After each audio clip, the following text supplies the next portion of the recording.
Welcome back, everyone. Today, I'm very excited to share something that I have kept hidden for almost a decade now, and I'm finally ready to share it with the world because I think it's time. I'm going to share my recipe for making the perfect cup of coffee, and I'll include all of the tools that you need.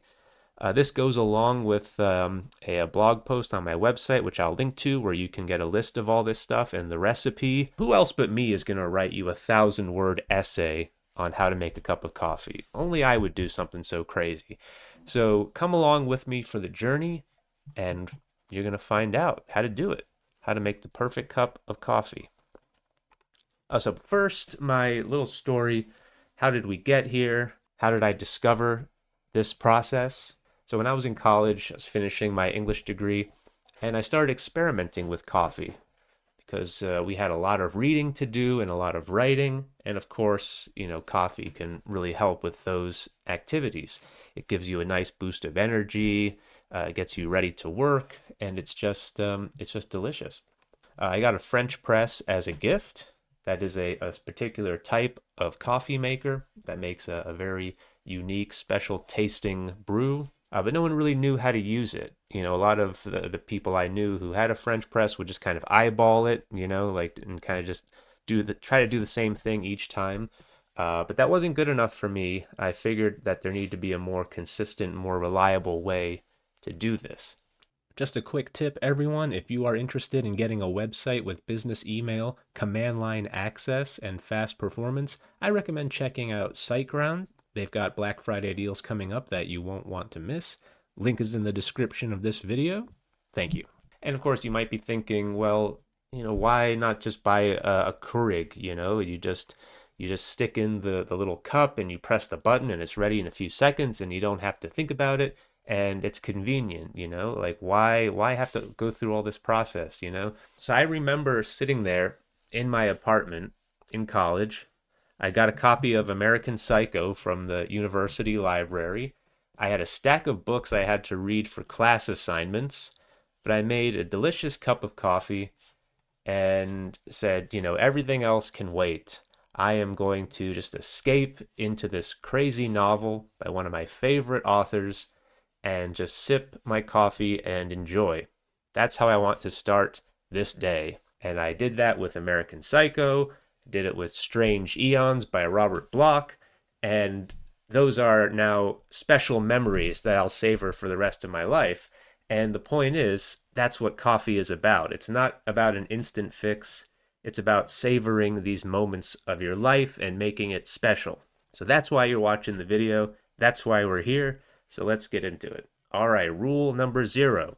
You need to measure. You will not get consistent results if you don't measure. So I will mention all the tools you need in the link to my website. I have a link to the scale that I've used for all these years that works really well. But basically, yeah, you need to measure so that you can find your perfect recipe and repeat it every time. And of course, I'll give you my recipe, but you are welcome to tinker. And the best way to do that, you have to be precise. You've got to do this with precision. Okay, and rule number 1, of course, as I've suggested, you need to get the right tools. And you'll need to invest a little bit in these tools, but you'll have them for years and get a lot of value out of them. It's about the process and about the results, and you'll see what I mean. All right, so here are the tools. It's not that much. It's, of course, the French press. Any old kettle will do for boiling hot water. A grinder to grind the coffee beans. You're going to need to grind them fresh and use them, right away. Don't grind a week's or a month's worth of coffee because it'll lose its freshness. It won't be the same. Of course, you'll need a scale to measure. And I'm gonna recommend you grind your coffee before each cup because that'll be the freshest. But even if you don't do that, like even if you get coffee ground, from your roaster or whatever, if they grind it for you, because they obviously will have a good quality grinder. Yeah, even so, the French press will still retain a lot of the flavor. So yeah, it's not the full experience, but still, if it's ground fresh and you use it pretty quickly, and you're using the French press, you will still get a lot of flavor. But I recommend getting a grinder because it's fun and it smells great. Okay, so here is my recipe. Again, this is on my website, so you don't have to rush and write this down.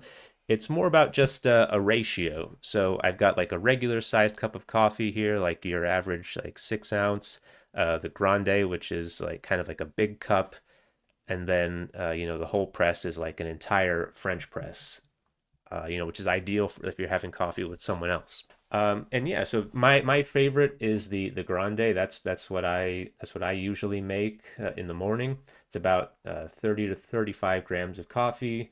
I'm usually more on the side of 30 and 500 grams of water. And optionally, if you like creamer, I think like you'll need at least 70 to 75 grams if you want it pretty sweet. But of course, black is perfectly grand as well. Basically, yeah, it's a ratio, and the scale will of course guide you, so you'll know exactly how much coffee you put in, and then how much water. And if you go a little over, a little under, it's not critical. It's just a ratio. And I don't say much about the kind of beans. I think with French press, a lighter roast tastes best for my tastes, but if you like a darker roast, that's fine as well.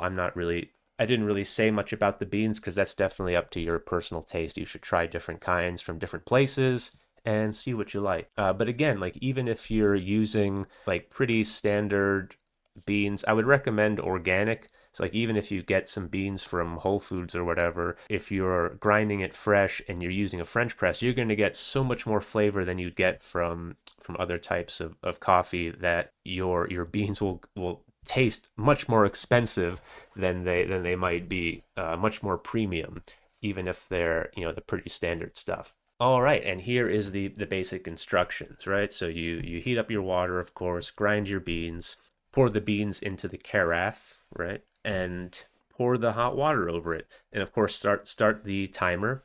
The scale that I recommend in the blog post, it's got a timer on it, so that's convenient.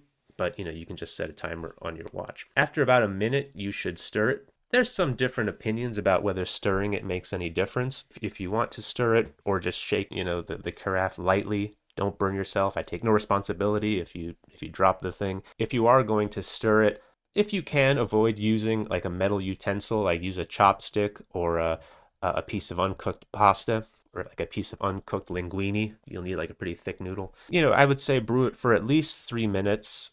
It can go a little longer. It's not a big deal, but I think you need at least 3 minutes to extract enough flavor from the beans.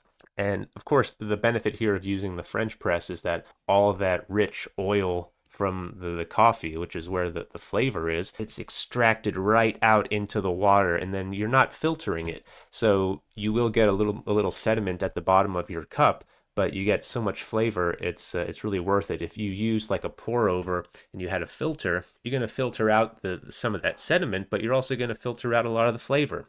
So again, French press is superior here. And then of course you just press down the plunger, and that separates the coarse grounds from the water, and then you pour it. And of course, there's more details. One of the reasons I recommend having a good grinder is because for French press, you need a medium coarse grind. So you don't want a fine powder, because that will go through the plunger of the French press, and you're going to have even more sediment in your cup. So you want a coarse ground that will, settle to the bottom. Pour it out, and that's it. So there you go, folks. That is how you make the perfect cup of coffee. And I hope you enjoy it. I hope you will let me know what you think of it.